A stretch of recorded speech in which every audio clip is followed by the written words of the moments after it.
Acts quotes David, but who is the Holy One? Hi everyone, this is Jason from Spiritualbabies.net. This is the first in our new series, Two Witnesses, when we're kind of going to take on the Berean challenge of looking at the text in the Tanakh and comparing it to the places where that text was used in the New Testament to see if the messages are parallel and measure up, and whether the use of the Tanakh phrases and content are contextually the same as their original intent. This series is based around the content of a book called Two Witnesses.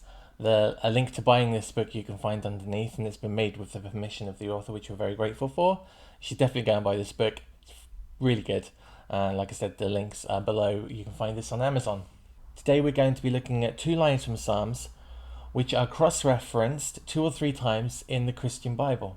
And we're going to look at those Christian Bible verses first. John 20 verse 9. For as yet they knew not this scripture, that he must rise again from the dead. Acts 2, 24 through 27. Whom God hath raised up, having loosened the pains of death, because it was not possible that he should be holden of it. For David speaketh concerning him, I foresaw the Lord always before my face. For he was on my right hand, that I should not be moved. Therefore did not my heart rejoice, and my tongue was glad. Moreover also my flesh shall rest in hope, because thou wilt not leave my soul in hell, neither wilt thou suffer thine Holy One to see corruption. And Acts 13:35.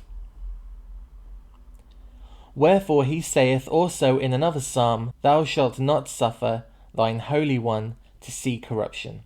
So there are the 3 texts from the Christian Bible. Let's have a look and see what their source material is. Psalm 16, 8 through 10. I have set the Creator always before me. I'm going to be using Creator or Eternal in place of the name of God. Because he is at my right hand, I shall not be moved. Therefore my heart is glad, and my glory rejoiceth. My flesh also shall rest in hope, for thou wilt not leave my soul in hell, neither wilt thou suffer thine Holy One to see corruption. The most obvious thing we have to look at here first is the context. In Psalm 16, David is writing about himself. He's writing about how all his enemies were attacking him, and that God was always by his right-hand side, and because God was by his right-hand side, he survived.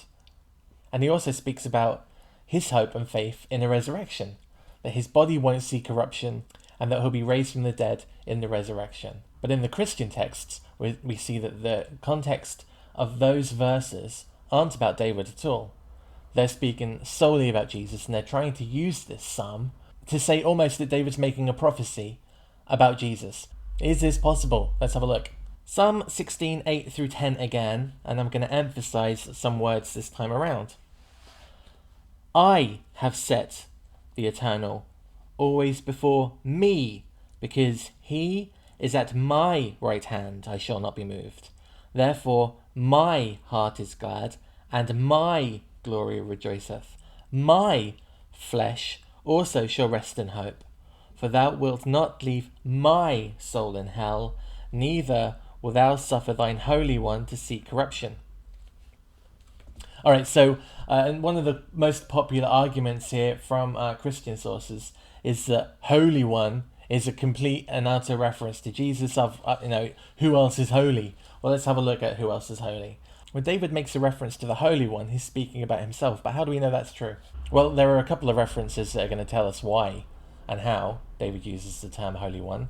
Obviously, when we read this, we're reading the English version of this, and we're reading Holy One, but Holy One's not what it says in the text. In the text, it says Hasid, a Hebrew word that means kind or pious, worthy, good, and that's what's being translated as Holy One. Psalm 86 verse 2, written by David, says, Preserve my soul, for I am holy. And again, that word there, Hasid.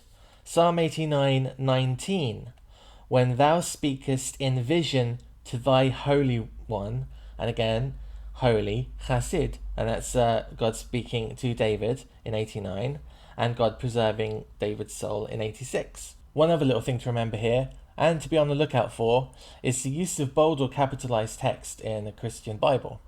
Chassid as a word for Holy One appears dozens of times in the Tanakh and in the Christian Old Testament. But in Psalm 16 in the Christian text, you're probably going to notice it's been placed in bold or capitalized because they want to infer upon this particular use of the word Chassid, Holy One, an extra divinity, an extra use, because the editors of the Christian Bible want the reader to instantly link this to Jesus. Even though David's speaking about himself in this, even though this word is used dozens of other times and doesn't appear in bold anywhere else. So to recap, context. The original use of the psalm, written by David, was not a prophetic statement.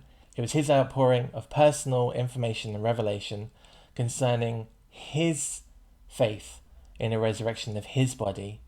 How do we know this?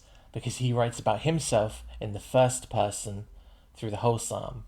How do we know they're being misrepresented in the Christian text? Because they use these texts to refer to Jesus being a Holy One. How do we know they're misusing the phrase Holy One? Because Chassid appears dozens of times in the Tanakh. It's never placed in bold or capitals to mean Jesus anywhere else, only in this psalm. David's psalm uses singular pronouns, and it's a song that's a reflection of his experience and his faith in the afterlife for himself. It's not a prophetic text.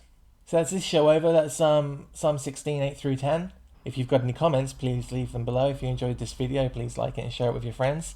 Don't forget to subscribe to the channel, and we'll see you all again very soon. Thank you, bye-bye.